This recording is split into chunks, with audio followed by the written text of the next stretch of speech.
Greetings fellow mammals, today we are going to cover a big chunk out of the AR category. The new VCR, the M433, which I have already made a video about, so this is basically a follow-up, and of course the 3 other weapons that follow the same damage model. The G36, the SCAR and that beauty from across the channel. In order to streamline this episode, we will cover all the stats combined first, and then fly through every single loadout in one big sweep. And finally we will rank them all one after another. So let's start this off by understanding why this grouping even exists in the first place.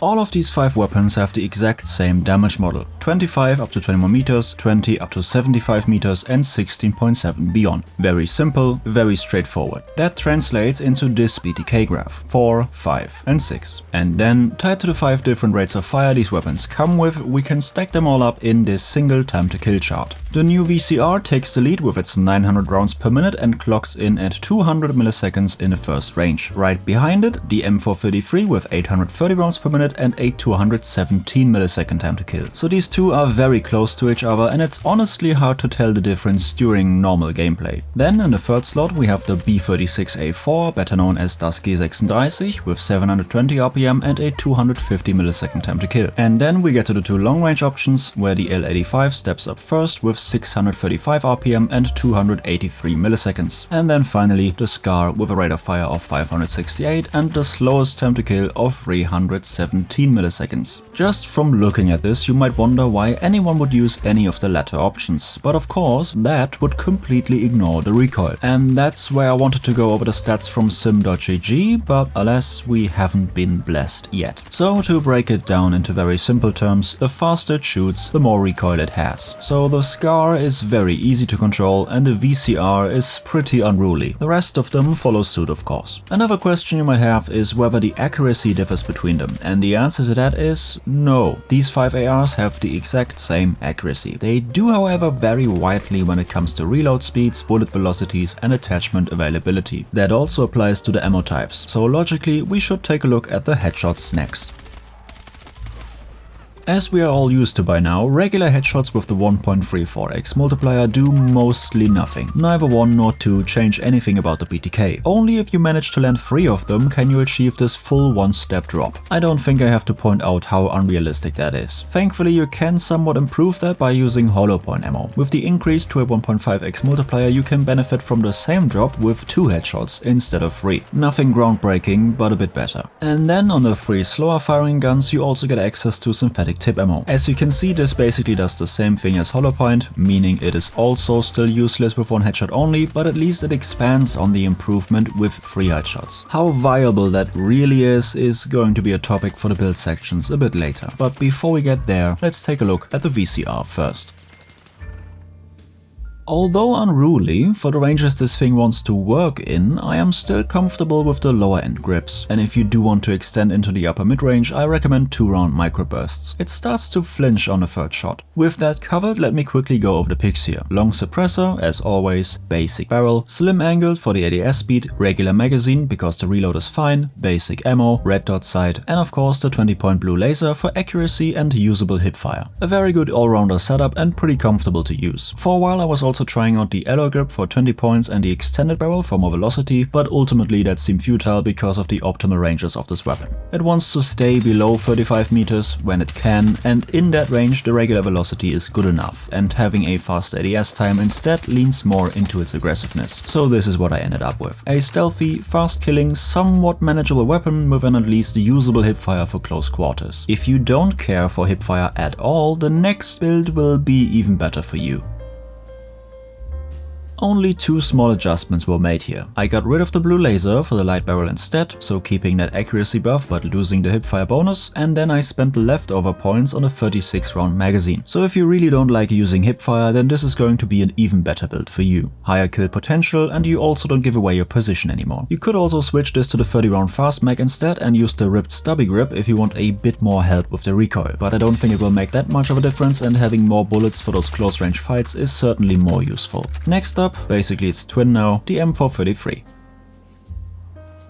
Yeah, It's the same, because, well, it wants to do the exact same things. The good news, however, is that after the recoil bug fix and the additional recoil buff these weapons have received, the M433 has become a lot less unruly, and that means it has extended its comfort distance much more into the mid-range. So at this point I'm comfortable in recommending the setup with just a slim angled grip. And again, if you can disregard the hipfire, you get the same second option. No blue laser, but a light barrel and then a 36 round magazine. This might as well be my first choice, but ultimately I prefer being comfortable in all departments, so that would include hipfire. But still, I don't mind using this, it's really good as well. Next up, the G36. Once again, this should look pretty similar to the first two, but there is one key difference here. The G36 has access to the heavy barrels, so instead of the basic one I use the extended version of those two, same cost, better accuracy and higher bullet velocity, pretty much a no-brainer. The only downside is the ADS speed, which makes the slim angled grip even more of a requirement. Technically speaking, if you don't like the 250 milliseconds, you could think about downgrading to one of the 20 round magazines too, but in this case I prefer accepting it as it is. Apart from the M433, I actually think that this weapon has benefited the most from the recent recoil changes. It feels really consistent now and you can extend its ranges quite a bit, so with this build just keep that in mind. This leans more into the mid-range and should be used a bit less aggressively than the first two. That doesn't mean it sucks up close, but you should be conscious of its strengths and weaknesses. And before we move over to the next setup, I shouldn't forget about this little variation. On smaller maps, where I don't need as much help with the recoil because the ranges are simply shorter, I like to switch the slim angled grip to a slim hand stop and upgrade the magazine to a 36 rounder. This works pretty good as well and requires only a minor adjustment. On bigger maps like Firestorm, I do however prefer having my recoil grip and a bit less ammo instead. The next setup is the first one that tries to make something out of the headshots, so let's see where that takes us.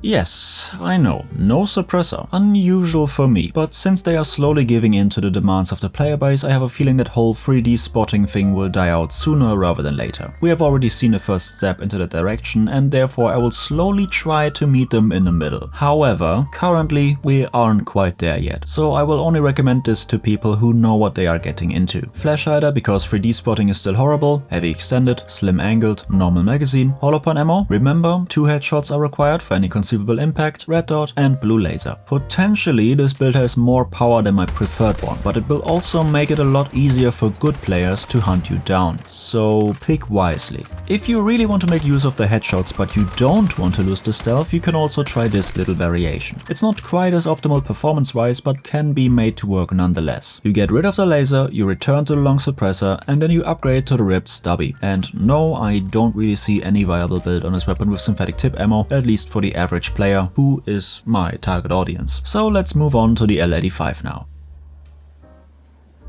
Deja vu? Well, yeah, what can I say? This setup just works really well on a lot of guns, and this one is certainly no exception. We also get the heavy extended barrel again, which makes it even better at mid-range, and generally that's where you should approach this from. While the G36 is already pretty comfortable in the mid-ranges, this one can do it even better. And with some decent control, it can even extend beyond 75 meters without too much of an issue. However, with the slower time to kill, you are starting to reach levels where close-range fights should be avoided. The G36 can still hold its ground quite well there, but the L85 is encroaching territory where it's generally a better idea to let someone else do the breaching. But for anything beyond 20 meters, this is a really smooth option. There is however one personal complaint I have to point out: the default reloads. These are just egregiously long, and since we are tight on points with the setup, I actually like to switch to the 20 round fast mag to fix this issue. It's still only barely below 2.5 seconds, but at least it is. And as a nice second-hand bonus, it also lowers the ADS time even further. Surprisingly, this wasn't as annoying as I initially expected it to be. I tried to focus on its preferred engagement distances and the smaller magazines actually didn't bother me that much. And in return, the reloads became acceptable. Of course you don't have to do this, but I can recommend it to anyone who hates the regular reload as much as I do.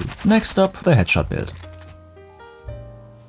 Here we have the first contender where I do think a synthetic tip build makes sense. I still don't enjoy it personally, but I can attest to its functionality. Long sub, heavy extended, alloy vertical, basic mag, of course we still have the option to downgrade, synthetic tip ammo, and a 2.5x BF2M sight. Why a grip and not the blue laser? Well, because this thing can reach quite far, and if you do go for the headshots, you can afford to just take the gamble. If you stay still and just focus on landing your shots at these distances, then the blue laser becomes irrelevant and the alloy grip helps infinitely more. But be aware, this setup requires a lot more positioning and route planning on your end. So to the people who enjoy this kind of stuff, I wish you a lot of fun. And to the rest I say, just use the first build. Before we get to the last contender now, I have one final, rather peculiar build idea for this weapon. I had something similar for the G3 and to my surprise it seems like a few people actually enjoyed that, so I thought why not bring it back. A DMR setup for the L85. Of course this is intended to be used in single fire mode. Long sub, heavy extended, fast mag, thank god, synthetic tip ammo, match trigger, this is the important bit, and then a scope somewhere between 3 and 5x. I just like this one the most. I don't think this will be appealing to the majority, but maybe someone will enjoy it. Moving on. Here we have finally reached the bottom end of the spectrum. No matter how you build this weapon, you should really avoid any engagements below 35 meters. In a 1v1 against an equal opponent, you will likely lose to every other weapon. Once you move past that distance though, that's where this gun tries to shine. Emphasis on tries. And as you can see, different to the other ones, I actually prefer running the headshot build on this thing over my usual comfort setup by default. That's because you really need this mechanic to get anywhere close to a competitive performance. So this maximum headshot build encourages you to just stay still during the fight and focus on placing your shots. That works even better on this weapon than the L85, but you do have to wonder if the return of invest is worth it. And more importantly, if this playstyle is fun for you. For me it certainly is not, and neither is the usual comfort build. The only difference here to the others is that I used this with a 2.5x scope, because the recoil is so minor it doesn't get in the way and it helps reaching out to those ranges where it doesn't completely suck in comparison. If you do keep your positioning around its golden range, you could also consider this variation. Flash hider, alloy vertical and 40 round magazine. Basically embrace your inner turret. Here we have another DMR setup, because why not? There is one difference though to the L85, you might have noticed. Since the normal reloads on this gun are fine, I opted to go with the lightened suppressor instead, because that also gets rid of the weapon sway and you don't need a fast magazine. Ultimately though, I can't say I enjoyed any of these three setups, and that is the perfect transition into the tier list. In my first impressions video for Season 2, I said that I don't see the point in the M433 anymore, since the VCR just does the same thing, but better. However, after using it again and experiencing those recoil buffs, I have to say I do see the point now. The time to kill difference to its new twin is basically negligible, and after this patch the M433 has a much easier time extending its range into the midfield, which the VCR kinda struggles with. So in a meta sense, the VCR has become what the M433 used to be, and that one has turned into a light version of the old G36. And if you remember, in the M433 video, I said that the main thing holding it back from A tier is the recoil, and for that reason the M433 will move up from B+ into regular A tier. A very solid choice now for close and lower mid-range, and on top of that, build-wise also quite flexible. No further comments. In relation to this change, the VCR has to be a bit lower if you ask me. Yes, it does kill faster, but only ever so slightly, and in return it doesn't quite have the same potential range-wise.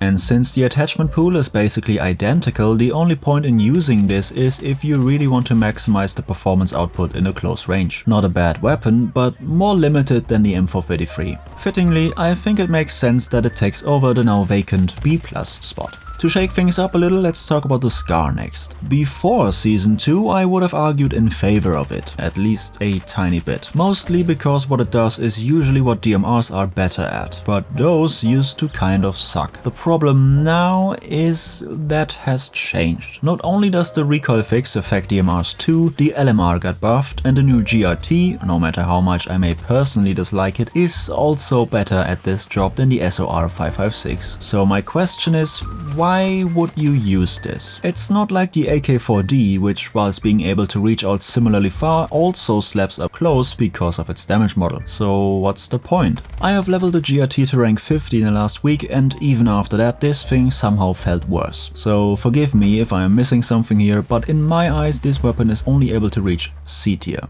It exists, it doesn't fail, but it also doesn't succeed in any meaningful way. No recommendation from my end. If you do want an AR that can lean into these ranges without having to completely handicap yourself when it comes to pretty much everything else, then the L85 might be something for you. It still has a noticeable disadvantage when it comes to the time to kill, but when you play around the mid-range potential it can be really satisfying. And it's also considerably less jumpy after the recoil changes. The only problem I have with it, as I stated earlier, is the god-awful reload speed. If that could receive a slight adjustment and I didn't have to use the small magazine to circumvent this issue, that would take it up at least half a tier for me. But right now, I think a placement in B tier is fine. And last but certainly not least, probably the easiest recommendation for new players right now, the B36A4. Before Season 2 it did have some caveats, especially in the horizontal recoil department, but now it feels a lot better. And because of its flexibility when it comes to attachments, I think it can be shaped into something for almost every player. And while the performance it comes with is nothing exciting, it does do the job, and quite reliably so. It's easy to pick up, it's easy to master, it's easy to perform with. It doesn't excel in any particular way, but it is the ultimate jack of all trades when it comes to assault rifles. G36, easy A tier. What do you think? Are these rankings fair? Did I miss anything? Please let me know in the comments. Like, share, subscribe, you know the drill. That's it for today. Thank you for your time, and I will see you on the battlefield.